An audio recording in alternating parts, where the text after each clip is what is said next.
Bueno, muy buenos días a todos.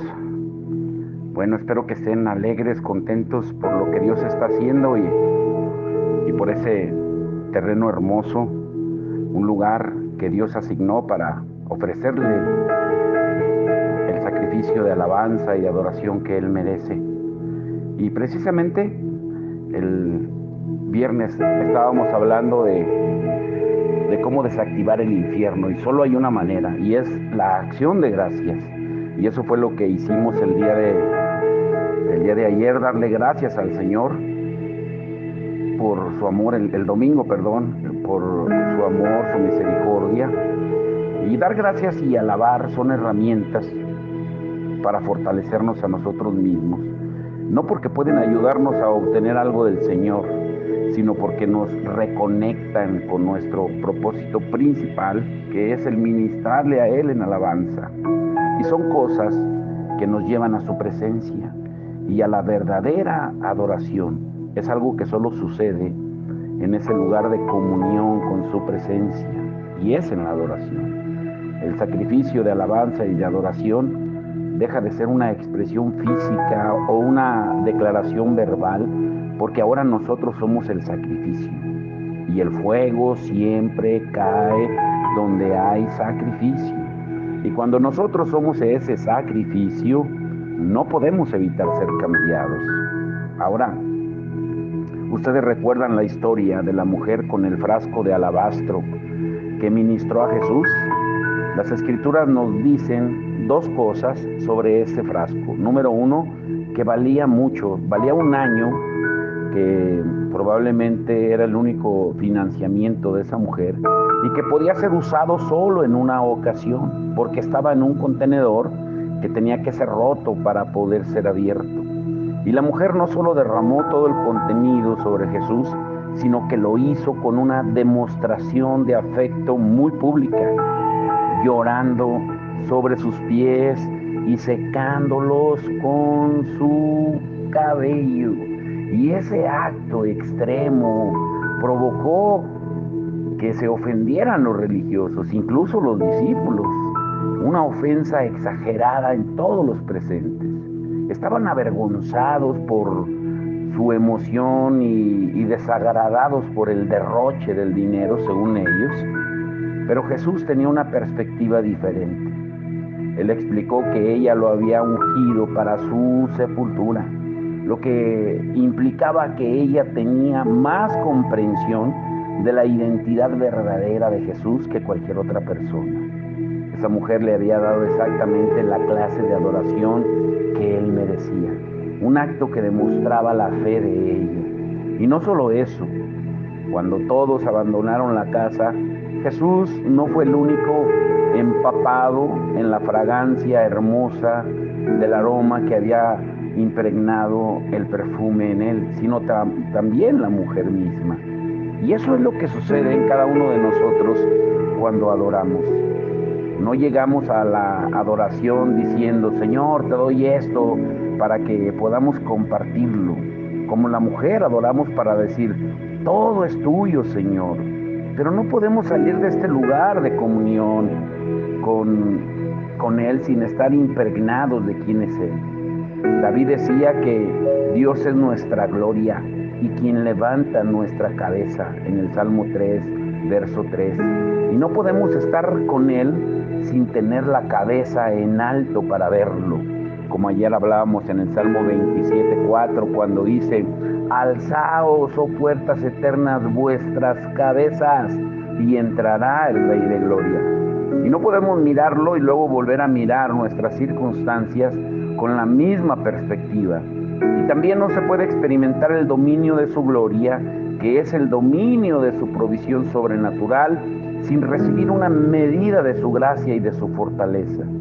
Y una de las maneras principales en las que muchos creyentes necesitan renovar sus perspectivas es librándose de la idea de que ignorar intencionalmente los problemas que los rodean, o incluso aquellos que están dentro de ellos, para poder alabar y agradecer a Dios, es irresponsable.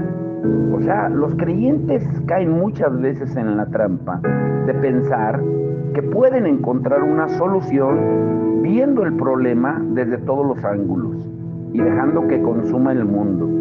Pero sucede que los afectos de sus corazones los alejan del Señor, al punto en que se preocupan más por el problema que por darle a Él lo que merece, y dejan que otras voces hablen más alto que la de Él. Y eso siempre es irresponsable. Yo soy responsable ante Él primero, y por esta razón decidí vivir en un estado saludable de negación. O sea, cuando el diablo intenta llamar mi atención, le digo, llamada rechazada. O como cuando vemos que nos están llamando por teléfono a alguien que no queremos contestar, colgamos simplemente o no contestamos. Somos conscientes de que constantemente hay situaciones alrededor de nosotros que si no tenemos cuidado pueden causarnos desaliento. La mayor parte del tiempo vivimos cerca del desaliento, y si hacemos una serie de elecciones equivocadas aún más. Pero también sabemos que jamás tendremos que volver a vivir con el desaliento como lo hacíamos antes, porque hemos aprendido o debemos aprender a ignorar los problemas suficiente para que no se conviertan en una amenaza para los afectos de nuestro corazón. Sabemos que no debemos ser irresponsables, porque Dios nos ha prometido una y otra vez que si somos fieles a Él nos ha llamado a ser en especial como adoradores. Y tenemos que ser fieles en especial en eso, en la adoración. Y Él estará más feliz de traer las soluciones. Es por ejemplo tomando como ejemplo a nuestros hijos. Cuando nuestros hijos están contentos, felices, que uno de la emoción, de la felicidad, del deleite, no encontramos ni qué darles y les ofrecemos tantas cosas para que estén contentos. Ahora, eso no significa que no debamos ponerle atención a los problemas. Claro que les debemos de poner atención, pero debemos abordarlos desde la perspectiva de Dios. ¿Cómo lo haría Dios? Por eso siempre recuerda esto: la alabanza trae un encuentro divino. Lo diré de nuevo: la alabanza trae un encuentro divino. Hay muchas promesas de las Escrituras acerca de los beneficios que tenemos cuando somos fieles en darle alabanza y adoración a Dios. Por ejemplo, el Salmo 22:3 dice: pero tú eres santo, tú eres rey, tú eres la alabanza de Israel y tú habitas en medio de ella. Nuestras alabanzas crean una plataforma en nuestras circunstancias para que el rey se siente en su trono y libere la realidad de su reino.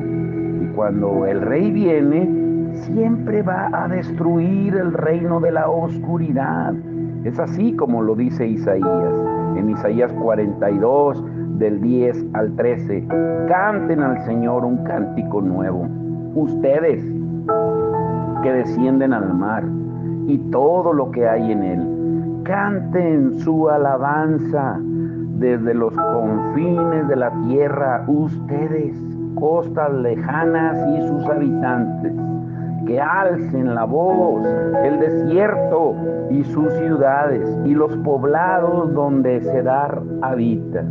Que canten de alegría los habitantes de Selá y griten desde las cimas de las montañas. Den gloria al Señor y proclamen su alabanza en las costas lejanas. El Señor marchará como guerrero, como hombre de guerra despertará su celo. Con gritos y alaridos se lanzará al combate y triunfará sobre sus enemigos. Básicamente está diciendo que mientras nosotros celebramos y alabamos a Dios, Él se encarga de ir a destruir a los enemigos. Esto es un buen trato. Esto es lo que sucede cuando Dios está entronizado con nuestras alabanzas.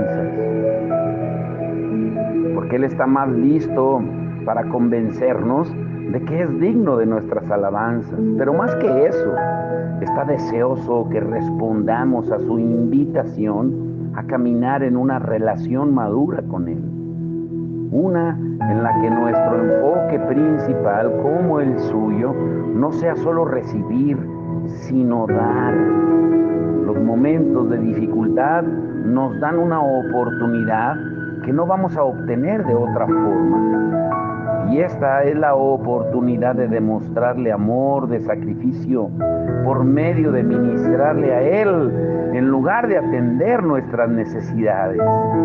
Y en esos momentos lo alabamos únicamente porque estamos convencidos de que conocerlo es la razón suficiente para regocijarnos. Cuando el Señor ve esa prioridad en nuestro corazón para Él, ese abandono completo, no se puede mantener alejado. Esa clase de relación es la que hace que nos fortalezcamos a nosotros mismos en Dios y que seamos completamente autosuficientes con Él, sin buscar en el mundo. Funciona con la lógica del reino, que dice que debemos perder la vida para salvarla, debemos dar para recibir. Si necesitamos fortaleza, nos entregamos tan completamente al Señor y a sus propósitos que Él se convierte en el único que puede darnos la fuerza sobrenatural que necesitamos.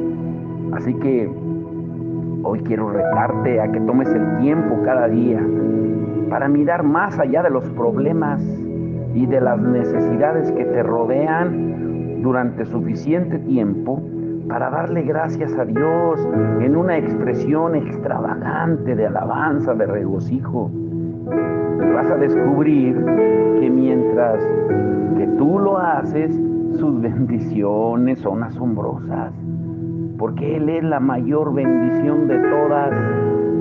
Y también vas a llegar a darte cuenta de que te estás convirtiendo en una persona gozosa. Y después de todo, pues Dios se mantiene cerca de ti y su gozo te va a rodear. Como dice Sofonías 3:17, el gozo del Señor es nuestra fortaleza. Ahora escucha bien, este es el título del devocional: libérate de las cosas ocultas. Si no lo haces, pues no serás sincero delante de Dios. Dios transforma una cabaña decente en un lugar donde Él puede vivir. Una de las metáforas más poderosas de las Escrituras, recuerden que el domingo hablábamos lo que es una metáfora, es algo que Dios utiliza como ejemplo para resaltar una verdad acerca de Él, sea una persona, un objeto, algo de la naturaleza. Y una de las metáforas más poderosas de las Escrituras para los cristianos es de que nosotros somos la casa de Dios. La realidad de que la sangre de Jesús abrió camino para que el Espíritu de Dios mismo viva dentro de nosotros, eso es maravilloso, es absolutamente asombroso. Pero Dios se mudó o vive o quiere vivir en una casa, la tuya, la mía, tu cuerpo, mi cuerpo, que necesita ser limpiado y remodelado, por así decirlo. Por lo tanto, en el momento en que elegimos seguir a Cristo, pues nos estamos inscribiendo en un proceso de transformación permanente de nuestras vidas, que funciona para convertirnos en una casa que realmente puede expresar la gloria y la naturaleza de Dios en el mundo. El apóstol Pedro lo dice así en Primera de Pedro 2:5. También ustedes son como piedras vivas, con las cuales se está edificando una casa espiritual. De ese modo llegan a ser un sacerdocio santo para ofrecer sacrificios espirituales que Dios acepta por medio de Jesucristo. Y Pablo dice en Romanos 12:1 y 2 que esa transformación continúa o tiene lugar primero en las dimensiones de nuestra mente. que debe de ser renovada, cambiada, transformada, y en nuestro cuerpo, que debe ser entregado como sacrificio vivo.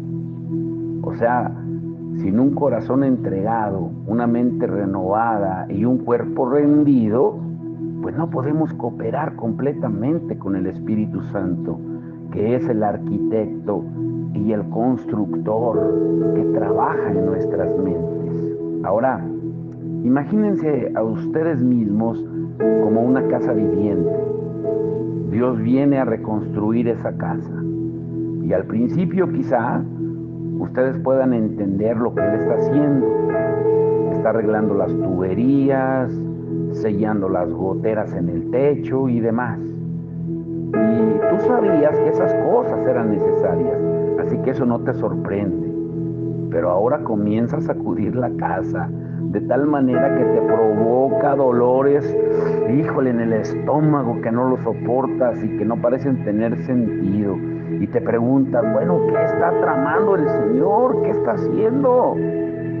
Y la explicación es que Él está construyendo una casa muy diferente de la que tú tenías en mente. Por ejemplo, Él está agregando más espacio aquí, construyendo otro piso aquí, poniendo un jardín aquí, plantando flores aquí. Y tú pensaste que lo convertiría en una cabaña decente. Pero Él está construyendo un palacio porque su intención es venir a vivir en Él. La clave en esta ilustración que acabo de mencionarte es que debemos comprender la explicación de lo que Dios está haciendo, sus propósitos al transformarnos. Si nuestras mentes no están renovadas para cooperar con sus propósitos, pues aún vamos a seguir usando el pensamiento basura de nuestro hombre carnal, que como Pablo nos dice en Romanos 8:7, es enemigo de Dios. Por eso es algo aleccionador, pero renovamos nuestras mentes y nos convertimos en colaboradores del Señor, o nuestras mentes van a estar en contra de Él. O sea, no hay un punto neutral. Rechazar la mente de Cristo apaga al Espíritu Santo y sabotea la construcción que Él quiere hacer en nuestras vidas. Él transforma una cabaña decente en un lugar donde Él pueda vivir. Ahora, escuchen muy bien.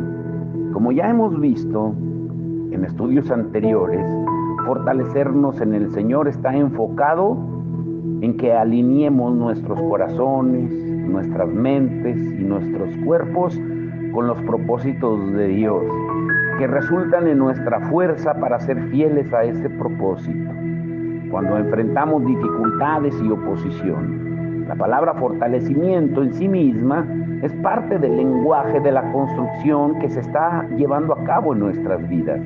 Y es interesante notar que en casi todo el Nuevo Testamento no somos nosotros los que estamos construyendo.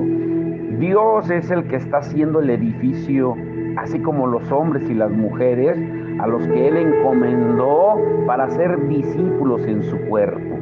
Por ejemplo, Pablo se describe como un maestro constructor, como un perito arquitecto que echó los cimientos de la casa de Dios, la comunidad a la que redimió el Señor Jesucristo, en 1 Corintios 3:10. Sin embargo, hay dos versículos específicos que describen algo que hacemos para construirnos a nosotros mismos. En el libro de Judas, que está antes de Apocalipsis, Judas escribe: ustedes, en cambio, queridos hermanos, manténganse en el amor de Dios, edificándose sobre la base de su santísima fe y orando en el Espíritu Santo, en Judas 20. Recuerden que Judas solo tiene un capítulo, así es de que es el verso 20. Yo creo que orando en el Espíritu Santo, como también ya lo hemos estudiado, aquí Judas se refiere específicamente a orar en lenguas y que Judas asocia esa actividad en particular con construir nuestra propia fe. La razón por la que creo esto es porque la misma idea se expresa en 1 Corintios 14:4, cuando Pablo dice: el que habla en lenguas se edifica a sí mismo. La palabra edificar significa construir. Tiene la misma raíz que la palabra edificio.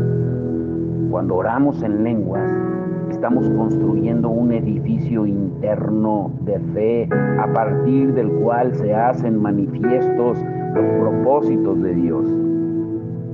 Y la pregunta es, ¿cómo edifica nuestra fe orar en lenguas? Para responder esto, primero debemos comprender qué estamos haciendo cuando oramos en lenguas. Pablo explica lo siguiente en 1 Corintios 14:2, porque el que habla en lenguas no habla a los demás, sino a Dios. Por eso hay mucho ataque hacia este don de lenguas. Hay gente que dice que solamente están balbuceando y que es glosolalía, que solamente están haciendo balbuceos sin entendimiento. Pues claro que así es, porque dice la palabra, porque el que habla en lenguas no habla a los demás, sino a Dios. En realidad dice, nadie le entiende lo que dice, pues habla misterios por el Espíritu. Cuando hablamos en lenguas, usamos nuestras voces para articular las expresiones de nuestro espíritu, mientras que está en comunión con el Espíritu Santo.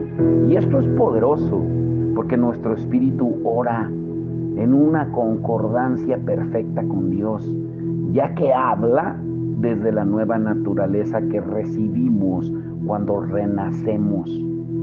Al incorporar nuestra alma con nuestro cuerpo físico, en lo que nuestro espíritu está diciendo, nos ponemos más de acuerdo con el Espíritu Santo. Mantener la oración lleva al mismo progreso que experimentamos cuando expresamos alabanza físicamente. Nos volvemos conscientes de la presencia manifiesta de Dios. O podríamos decir que nuestros cuerpos y mentes comienzan a vivir una medida aumentada de la realidad de que nuestro espíritu ya está experimentando la presencia del Señor.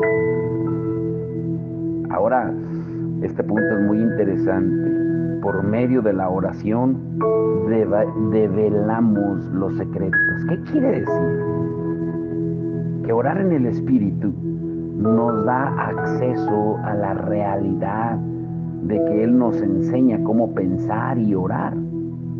Jesús les explicó a sus discípulos que después de ascender, su Padre les enviaría el Espíritu Santo para ese propósito específico. En Juan 16:13-14 dice, pero cuando venga el Espíritu de verdad, Él los guiará a toda la verdad, porque no hablará por su propia cuenta, sino que dirá solo lo que Él oiga y les anunciará las cosas por venir. Él me glorificará, porque tomará de lo mío y se lo dará a conocer a ustedes. Esta es una promesa gloriosa, pero tenemos que comprender que el Espíritu Santo no habla por una bocina, ni es la única voz que compite por nuestra atención. Recuerden que todos los días tú y yo escuchamos 4 voces: la voz de Dios, la voz del diablo, tu propia voz y la voz de los demás. Y para conectar nuestras mentes a la frecuencia en la que Dios está hablando, pues tenemos que tomar la postura de escuchar como consecuencia de bajarle el volumen de nuestros propios pensamientos y a esperar en Él. Por eso yo lo llamo a eso reclinarnos hacia su voz. Orar en lenguas es una herramienta poderosa que puede cambiar nuestro enfoque de las cosas que nos distraen. mientras que al mismo tiempo puede ayudarnos a ser conscientes de su presencia y a reclinarnos hacia su voz. Y esa postura invita al espíritu de revelación a alumbrar los ojos de nuestro entendimiento, como dice Efesios 1:18. La comprensión es algo que cada persona desea tener por naturaleza. En especial, queremos comprender las razones por las que suceden las cosas en la vida, particularmente en momentos de tragedia y de crisis. Nunca es legal inventar nuestras propias razones cuando no tenemos o no podemos o no parecemos poder reconciliar nuestra comprensión de las Escrituras con lo que vemos a nuestro alrededor. Y a veces los pastores y otras personas en el ministerio caen ante esta presión, intentando explicar algo que Dios no está explicando. Él es soberano, Él puede hacer lo que Él le plazca. Y se crea mucha mala teología, mala enseñanza en esos momentos de presión, porque complace al hombre y le trae una paz artificial momentánea, pero no es parte de la naturaleza de Dios. Las Escrituras nos dan el consuelo de que cuando no sabemos cómo orar, en Romanos 8:26 dice que el Espíritu ora por nosotros. Pero también nos da el maravilloso don de lenguas, que nos permite orar en concordancia con el Señor cuando no tenemos comprensión. Y más aún, al atraernos a la conciencia de la presencia del Señor, donde nuestras mentes perciben lo que el Espíritu está diciendo. Orar en el Espíritu realmente nos da acceso a ese entendimiento que necesitamos. Cuando avanzamos a la oración con entendimiento, junto con la oración en el Espíritu, como lo instruyó Pablo en 1 Corintios 14:14, aumentamos más aún el nivel de nuestro consenso, de estar de acuerdo con Dios en oración. El hecho de que orar en el Espíritu aumenta nuestra habilidad para estar en consenso con Dios en oración es la clave para comprender cómo orar en el Espíritu y edifica nuestra fe. Orar en lenguas sobrepasa el intelecto humano e inmediatamente activa nuestra fe nacida del Espíritu, porque la fe no viene de la mente. El vínculo entre nuestro nivel de consenso con el cielo y el nivel de fe que demostramos se ve más claramente en el ministerio de Jesús y en su explicación de cómo hizo lo que hizo. Simplemente dijo que solo hizo lo que vio hacer a su Padre y dijo lo que oyó decir a su Padre en Juan 5:19 y Juan 12:49.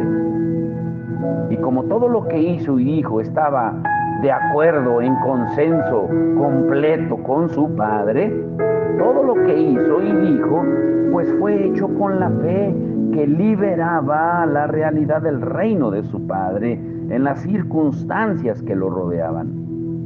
Y esa clase de conexión constante con la presencia de Dios, que mantiene un entendimiento creciente de quién es Él y la forma en la que opera, es el corazón de la fe para el creyente. Y el resultado final es que realmente podemos comenzar a pensar y actuar como Él. Ahora, para ir concluyendo hoy, los quiero dejar con hambre para el día de mañana. No quiero, como decía mi abuelita, siempre me acuerdo de mi abuelita, no los quiero enlechar.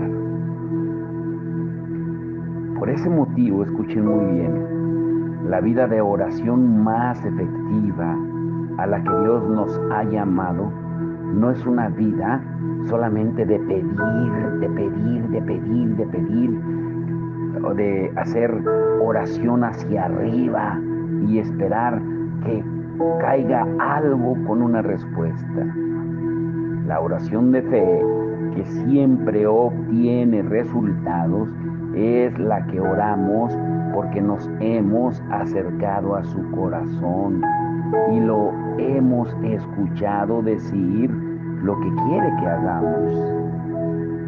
Entonces, podemos pararnos en el lugar de autoridad delegada como colaboradores y declarar lo que Él dijo acerca de nuestras circunstancias. Pedirle a Dios que baje a solucionar nuestros problemas en nuestras vidas, pues no requiere la clase de fe que Él está buscando. Los discípulos lo descubrieron cuando despertaron a Jesús para que hiciera algo por la tormenta que amenazaba sus vidas. Que no entendían que Jesús iba con ellos en el barco y que si se hundía el barco junto con ellos, pues también Jesús se hundía. Primero, le hicieron al Salvador del mundo una pregunta, muy tonta. Y le dicen en Marcos 4:38, ¿no te importa que nos ahoguemos? Y luego contemplaron asombrados cómo Él solucionó el problema de ellos. Lo que los agarró más desprevenidos fue que después de responder a la oración de ellos, Él volteó y los reprendió por su falta de fe. Y la realidad es que cualquiera de nosotros puede clamar a Dios por ayuda cuando está desesperado. Pero la desesperación no siempre es una expresión de fe. Lo diré de nuevo. La desesperación no siempre es una expresión de fe. Lo que Él buscaba era la clase de fe que les permitiera implementar la voluntad de Dios por medio de una declaración. Es una fe que mueve montañas, o en este caso una fe que aplaca tormentas. Yo les compartía el domingo a los hermanos que el sábado, en la noche, yo estaba platicando con mi hijo Eli y le preguntaba, hijo, ¿cómo está el clima para hoy en la noche y mañana? Y ya se fijó en su teléfono y dice, ¿qué crees, papi? Que está un 75-80% de probabilidades que llueva hoy en la noche. Y dije, ay, Señor, pues vamos a orar para que no llueva, porque como vamos a estar en el terreno, se va a poner lodoso y no vamos a poder hacer el servicio. Y oramos y le creímos a Dios. ¿Y qué creen que pasó? No llovió. Recuerden que las Escrituras son muy claras acerca del plan que el Espíritu Santo sigue mientras nos convierte en su morada. Y si cooperamos con Él, vamos a comenzar a lucir tal como Jesús. ¿Y por qué? Se podrán preguntar, bueno, ¿por qué cree usted que respondió Dios a esa petición de oración? Sería muy sencillo responder, porque fue de acuerdo a su voluntad, para un propósito de Él, no mío, no para vanagloriarnos nosotros, ni para recibir un beneficio, sino para exaltarlo, para glorificarlo a Él. El apóstol Santiago dice, ustedes no reciben porque piden mal y piden solo para sus deleites y sus placeres. Por eso no reciben, porque oran y piden mal. Por esa razón yo creo que Dios desea que cada uno de nosotros como creyentes maduremos hasta el punto en el que veamos cada vez más lo que el Padre está haciendo y diciendo, escuchemos lo que está diciendo y nos paremos en fe para estar de acuerdo con Él, así como lo hizo Cristo. Y uno de los primeros regalos que el Espíritu Santo le da a los creyentes para liberar las cosas ocultas es la habilidad de orar en lenguas, porque sabe que necesitamos esa herramienta para entrenar nuestros corazones, nuestras mentes y cuerpos, para percibir lo que Él hace y para acordar con Él. Y cuando aprendemos cómo edificarnos en nuestra fe más santa usando esa herramienta, pues un signo de crecimiento será que Dios gradualmente nos va a desacostumbrar a esperar que Él traiga soluciones rápidas. Vamos a aprender a ser pacientes porque nos encontraremos en situaciones que simplemente no cambiarán, hasta que nos inclinemos hacia su voz, oigamos lo que Él dice y nos paremos en la fe para hacer esa declaración sobre nuestras vidas. Como les compartí el domingo, que a mí me dijo el Salmo 46:10, quédate quieto y conóceme que yo soy Dios, seré exaltado entre las naciones. Y cuando aprendemos a hacer eso, nos damos cuenta de que aunque recibir respuestas a las oraciones es grandioso e importante, escuchar su voz en la intimidad de la oración es la verdadera fuerza de nuestra fortaleza y de nuestra vida. Vamos a orar. Padre, en el nombre de Jesús, te damos gracias por tu palabra hermosa, Señor, que nos acabas de dar. Este maná delicioso, Señor, que lo podemos saborear en nuestro espíritu. Gracias, Señor, porque se cumplen tus promesas, porque tú restituyes siempre, Señor, tú haces justicia, Señor. Gracias, Señor, porque ahora podemos decir, hay un lugar donde habrá libertad. Como hablábamos el domingo, tal vez no haya barreras, bardas físicas, muros físicos, pero están los muros de salvación tuyos, Señor. Tal vez no veamos puertas físicas, pero son las puertas de la alabanza y de la adoración las que harán que la gente te conozca, Señor. Señor, porque podrán ver tu poder manifestado con milagros, prodigios y señales, porque creemos firmemente que tú te vas a glorificar, como dice tu palabra en Ageo 2:9, que la gloria postrera será mayor que la primera, Señor. Y si tú has hecho maravillas, milagros, prodigios, lo harás aún mayor, Señor, porque lo que viene es grandioso, Señor. Por eso te damos toda la gloria, por eso, Señor, ese lugar, Señor, será una señal visible para todo el que pase, porque desde la carretera se preguntarán, ¿qué estarán haciendo ahí? ¿Por qué están levantando las manos? ¿Por qué están cantando? ¿Por qué están adorando? ¿Qué está haciendo ese grupo de personas ahí?